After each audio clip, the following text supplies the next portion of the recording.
Loué et remercié soit le Seigneur, nous sommes à nous reconnaissants de pouvoir être ici pour adorer et que sa paix, qui est supérieure à toute raison humaine, intelligence humaine, gouverne et garde nos cœurs et nos esprits en Jésus-Christ, notre Seigneur. Et voici que nous avons encore une parole. Lorsque le Seigneur est né, il a dit paix sur la terre, dans les hommes de son bon plaisir. Et plus tard, il est dit ici paix à ceux qui sont loin et à ceux qui sont proches par Jésus-Christ notre Seigneur. Et il dit lui-même, ne croyez pas que je sois venu apporter la paix. Je suis venu apporter l'épée. 2 contre 3 etc. Vous connaissez toutes ces écritures dans une même famille. Donc, quand on lit la Bible, il faut toujours comprendre à qui Dieu s'adresse-t-il. À qui s'adresse-t-il? De quoi et de qui s'agit-il ici? Eh bien, cet après-midi, je ne prendrai pas le temps. Vous savez que je ne suis pas encore complètement rétabli physiquement. Vous l'avez certainement remarqué. Et je dois encore un peu me ménager. Mais la parole de Dieu, même si elle est apportée dans la faiblesse, est néanmoins très puissante et forte. Et elle accomplit ce pourquoi elle a été envoyée. Je ne sais pas. Cela me pèse tellement sur le cœur que nous comprenions bien Dieu à la dernière minute. Et c'est tout ce qu'il... et que nous soyons attentifs à tout ce qu'il a dit et que nous puissions y répondre en mettant ces choses en pratique. Tout ce qui ne nous concernait pas personnellement en termes de haute connaissance et de profonde sagesse, nous l'avons reçu et avec joie. Et nous devons avoir la grâce aussi de recevoir aussi les choses qui nous concernent. Peut-être nous-mêmes directement qui me concernent. Et au plus tard, avec cette prédication, 3 types de croyants qui sortira vers le milieu de cette année, nous saurons tous où nous en sommes. Et il n'y aura pas besoin de demander à l'autre et aucun de ceux qui liront correctement, peut-être 2 ou 3 fois, la prédication n'aura plus de questions sur sa position. Il saura de la part de Dieu. Et nous ne voulons pas non plus nous juger les uns les autres, car nous sommes des êtres humains. Nous sommes oublieux et faibles et nous devons tous nous soumettre au jugement de Dieu. Mais comme nous l'avons déjà entendu ici, dans la parole d'introduction, je voudrais lire 1 ou 2 versets par-dessus. 1 Pierre 5, verset 5. De même, vous les jeunes, soyez soumis, donc 1 Pierre 5, verset 5.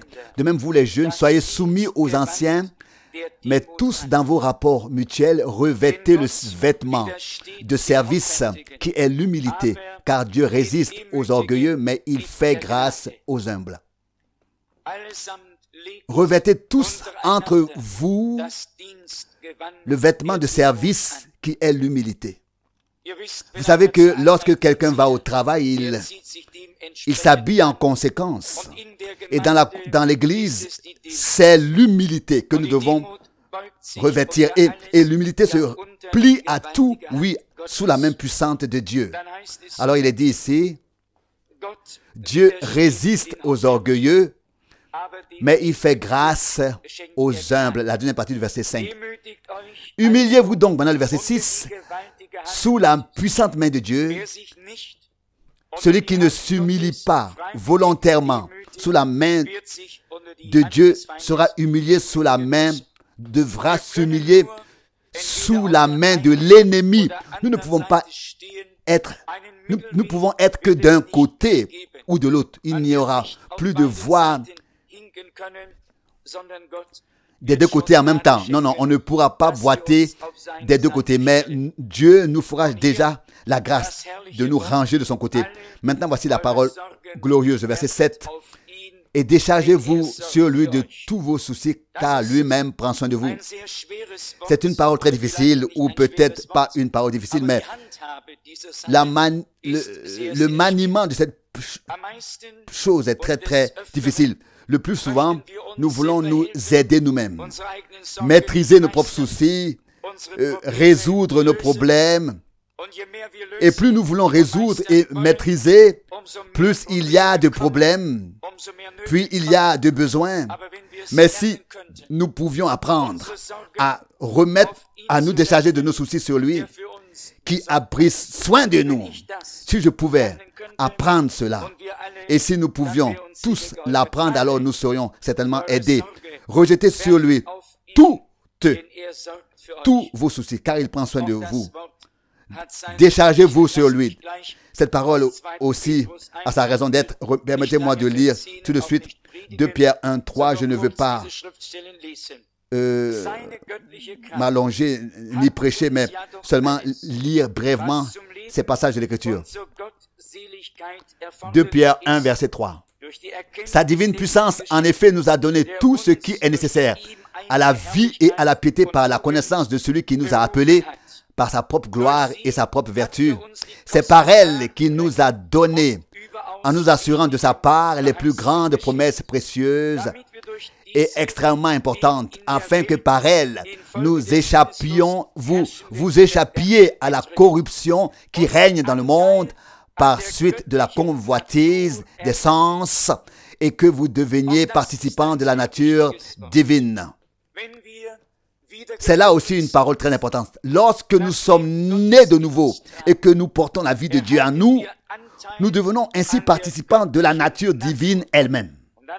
Et il est dit ensuite au verset 5, c'est pourquoi il faut aussi que vous mettiez tout votre zèle. Donc, que vous devez faire preuve de tout votre zèle. Donc, ne pas se contenter de laisser traîner les choses, ne pas penser qu'elles viennent d'elles-mêmes, mais avec toute l'ardeur possible,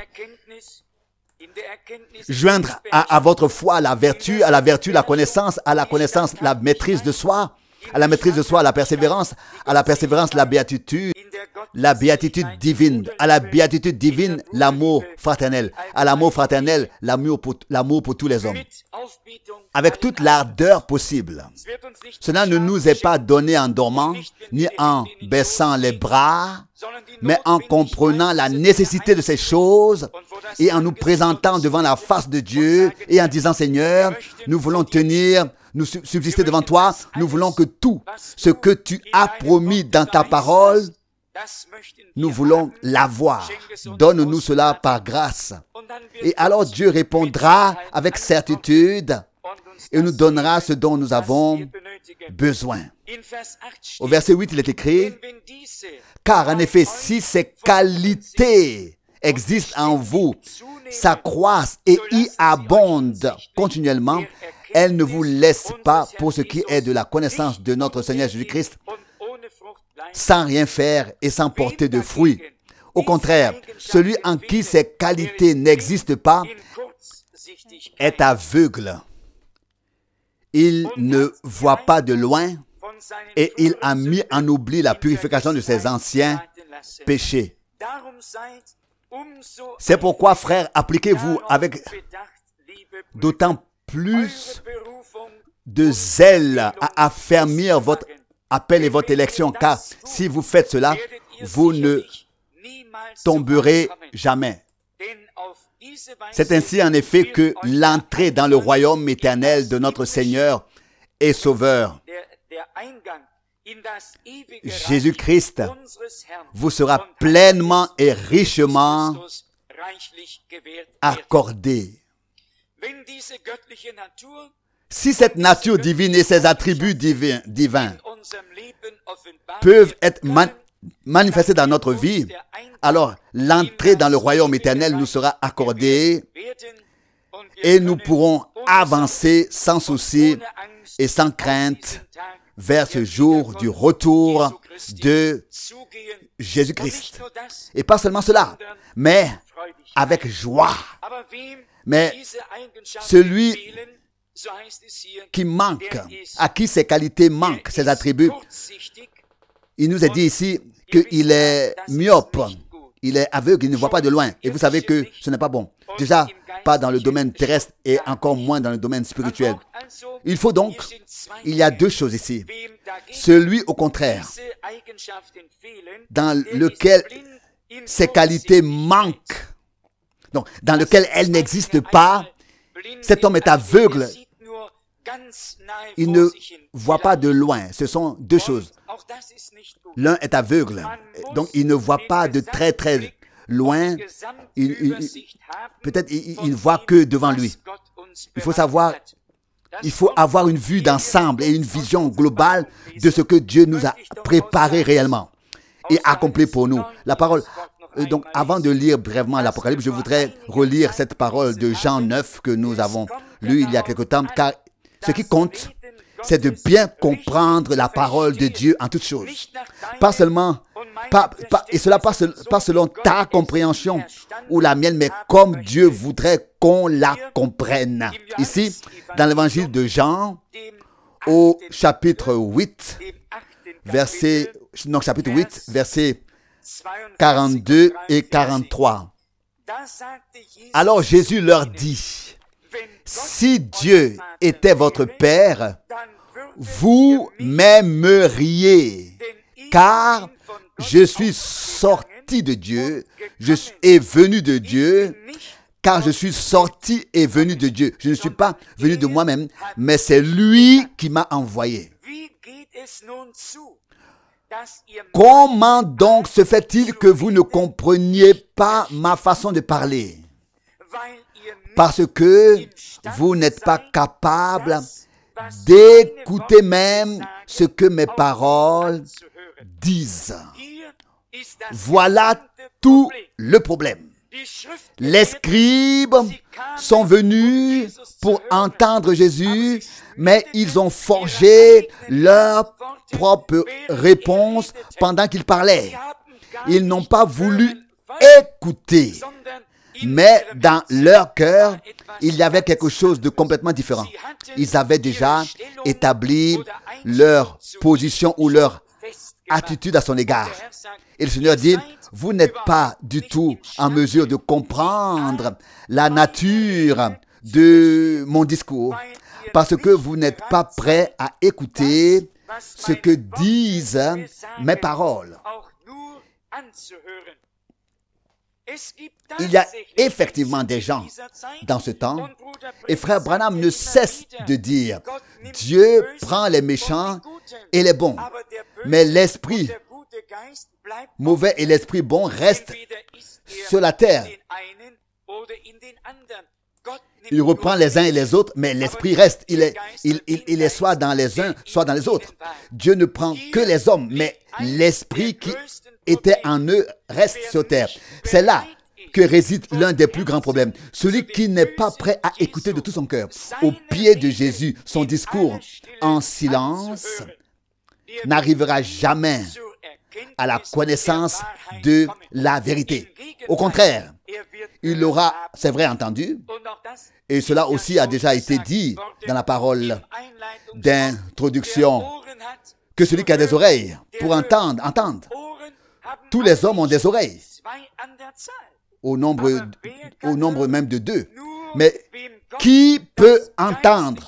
Seulement celui à qui Dieu ouvre l'ouïe spirituelle, l'oreille, oui, le cœur, pour ne pas seulement percevoir quelque chose de manière acoustique, mais pour recevoir une révélation par l'Esprit et reconnaître quel grand privilège c'est d'être assis au pied de Jésus, de pouvoir entendre sa parole claire, qu'il puisse nous parler et que nous avons pu reconnaître l'époque dans laquelle nous vivons.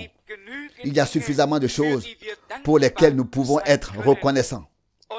Et nous, qui avons entendu depuis le début, ne devrions-nous pas entendre jusqu'à la fin? Vous savez que lorsque le Seigneur Jésus a marché sur la terre, il y avait d'abord 12, puis 70 ou bien 70, puis de très grandes foules. Mais qui l'a compris? Qui a écouté réellement ce qu'il disait? Qui l'a observé? Qui l'a mis en pratique? Écoutez. Et la parole qui se trouve 7 fois dans Apocalypse 2 et 3 est adressée aux vainqueurs. Pas en général à l'Église, mais à chaque fois, toujours à nouveau aux vainqueurs. Nous pouvons très bien le constater dans chacune des écrits adressés aux églises. Chapitre 2, Apocalypse, puis le verset 7. Apocalypse 2, verset 7. Que celui qui a des oreilles écoute ce que l'Esprit dit aux églises. À celui qui vaincra, je donnerai à manger de l'arbre de vie qui est dans le paradis de Dieu. Qui est celui qui vaincra? Seulement celui qui a des oreilles pour écouter ce que l'Esprit a dit aux églises. Voilà ce qui en est. Il est dit en général à l'ange écrit, à l'ange de l'église d'Éphèse. Ainsi parle celui qui tient fermement les 7 étoiles dans sa main droite. Ça, c'est le verset 20 d'Apocalypse 1. Et vous savez que si nous allons au chapitre 1, il est écrit au dernier verset, les 7 églises et les 7 chandeliers. Et avant cela, les 7 étoiles sont les anges des 7 églises et les 7 chandeliers sont les 7 églises. Dieu parla ou donna le message à l'ange de l'église et celui-ci l'apporta ensuite au peuple de Dieu. Et puis, il y avait aussi des appelés et des élus dans chaque âge. Et ceux qui étaient élus, ce sont ceux-là qui ont écouté. Non seulement depuis le début, mais jusqu'à la fin, ils ont écouté. Non seulement les choses simples, mais aussi les choses les plus difficiles. On entend toujours parler, et frère Branham l'a souvent dit, de la parole de Jésus, justement, celui qui mange ma chair et qui boit mon sang a la vie. Un juif n'avait absolument pas le droit de se nourrir de sang. C'était dans la loi, car la vie est dans le sang, et il ne pouvait pas se nourrir de sang. Voici que vient celui qui nous apporte la vie, qui donne la vie pour nous. Et il dit, celui qui ne mangera pas de mon sang, etc. Et personne ne peut reprocher aux Juifs de s'être égarés, d'avoir mal compris cela. Ils avaient la loi sous les yeux. Nous pourrions ouvrir. Il était interdit de par Dieu lui-même de jouir du sang, précisément parce que la vie était dans le sang. Le sang ne pouvait être donné que pour l'expiation et le pardon des péchés. La vie d'un animal pour la vie d'un homme. Le sang d'un animal pour le sang d'un homme. Mais voici que quelqu'un vint dire, celui qui ne boira pas mon sang ou le sang du Fils de l'homme et qui ne mangera pas sa chair. Que cela ait été pour eux une chose totalement inconcevable et impossible. Nous le comprenons tous très bien si nous pouvons penser un temps soit peu juif. Et pourtant, qu'est-ce que c'était? Il y avait un certain nombre de personnes autour de Jésus. Ils ne pensaient pas selon ce que pensaient les Juifs, mais ils avaient compris. Celui qui nous parle, c'est le Messie. Et ce qu'il dit est vrai, que nous le comprenions ou non. Les autres disaient, comment veut-il nous donner sa chair, etc. Ils s'en sont offusqués et ils se sont éloignés. Mais ceux qui suivaient Jésus, qui le suivaient réellement, pour eux, c'était une expression qu'ils laissaient là, mais ils restaient avec le Seigneur. Et Pierre a dit ces mots magnifiques. Seigneur, où irons-nous? Toi seul as les paroles de la vie éternelle. Si nous nous étions enfuis chaque fois que nous ne comprenions pas quelque chose, je pourrais commencer à énumérer combien de fois je me serais enfui et combien de fois peut-être tu te serais enfui. Pourquoi sommes-nous encore assis ici aujourd'hui? Parce que nous voulons écouter et croire jusqu'au bout ce que l'Esprit dit aux églises. Et vous savez très très bien que l'Esprit parle par une bouche humaine et qu'il parle par la parole. L'Esprit ne parle pas de manière floue dans l'air, mais ici, l'Esprit a parlé clairement par les messagers dans l'Église. Et si nous lisons attentivement, et déjà, comme nous l'avons dit, le message était adressé à l'ange. Or, à la fin du message, il est dit à chaque fois que celui qui a des oreilles écoute ce que l'Esprit dit aux églises. Mais au début, il n'est pas écrit « Esprit, toi, dis aux églises ». Non, au début, il est écrit à l'ange de l'église. C'est à l'ange de l'église que par l'Esprit, il a été révélé ce qui devait être communiqué ensuite à l'Église. Et alors, ce n'était plus le messager de Dieu qui parlait, mais l'Esprit de Dieu lui-même qui parlait par la bouche d'un homme.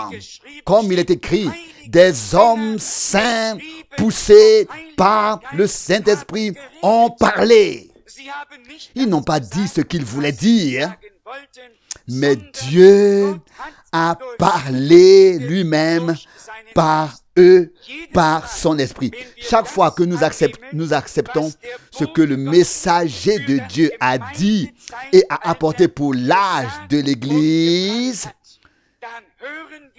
c'est à ce moment-là que nous écoutons ce que l'Esprit dit aux églises, a à dire aux églises. Il n'y a pas d'autre critère. Sinon, nous pourrions retourner d'où nous sommes venus. Mais nous ne sommes pas sortis de tout Babylone pour y retourner ensuite. Nous sommes sortis pour suivre le Seigneur selon la parole de l'Écriture. Vous, mon peuple, sortez du milieu d'eux. Séparez-vous. Ne touchez à rien d'impur. Alors vous serez mes fils et mes filles. Et alors je serai votre Dieu. Dieu est notre Dieu. Et il nous parle par sa parole. Permettez-moi de conclure en insistant encore un peu, une fois. Comme Jésus le disait alors aux scribes et aux pharisiens autrefois. Comment se fait-il que vous ne compreniez pas la nature de mon discours? Parce que vous n'êtes pas prêts à écouter. Pour une fois, qu'est-ce que c'était? Leur façon de parler était humaine. Ils étaient assis au pied d'un Gamaliel. Mais la manière de Jésus était une manière divine de parler et de révéler ce qui était contenu dans le conseil de Dieu. C'est exactement la même chose à notre époque actuellement. Il y a une prédication humaine de la parole et il y a une prédication divine de la parole de Dieu. Et la prédication divine consiste à écouter ce que l'Esprit a à dire aux églises, car ce n'est pas un homme qui parle. Il s'agit à répondre et à croire de tout notre cœur à cela. Frères et sœurs, le Seigneur aura une belle troupe qui sera enlevée, qui sera pris dans la gloire, et je crois que nous pouvons en faire partie. Louange et remerciements à notre Seigneur, notre Dieu, et je suis convaincu que nous ne nous arrêterons pas à mi-chemin, mais que nous irons de l'avant par la grâce de notre Dieu. Et si l'ennemi est devenu si furieux, oui, qu'il veut même déverser sa dernière colère sur le peuple de Dieu, alors souvenons-nous de la parole où est-elle écrite dans Apocalypse 12, le dragon s'est placé devant la femme pour dévorer le fils mâle dès qu'il sortirait. Mais le fils mâle ne n'est pas pour être dévoré par le dragon. Le fils mâle naît pour être enlevé vers Dieu et son trône. Satan ne peut dévorer que ce que Dieu lui permet de dévorer. Mais les siens, qui sont une propriété du Seigneur, il ne les dévorera pas. Bien sûr, il se promène comme un lion rugissant. Et nous l'avons entendu. Nous devons être sourds à ce que rugit Satan, mais être ouverts et avoir une bonne oui pour ce que dit le Seigneur. Donc une bonne oreille pour ce que dit le Seigneur. Et c'est là que nous avons la merveilleuse comparaison avec l'ouverture des 7 sceaux. Jean a vu un agneau et c'était en même temps le lion de la tribu de Juda. Voici le lion de la tribu de Juda a vaincu. Ainsi, notre Seigneur prononce le dernier mot. Et si l'ennemi rôde comme un lion rugissant, une chose est certaine.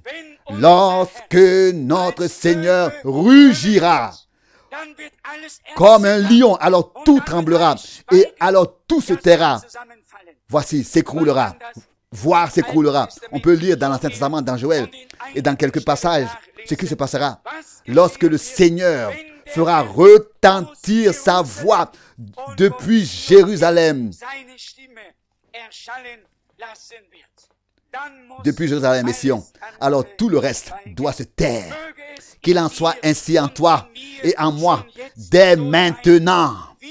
Nous savons qu'il est notre Seigneur.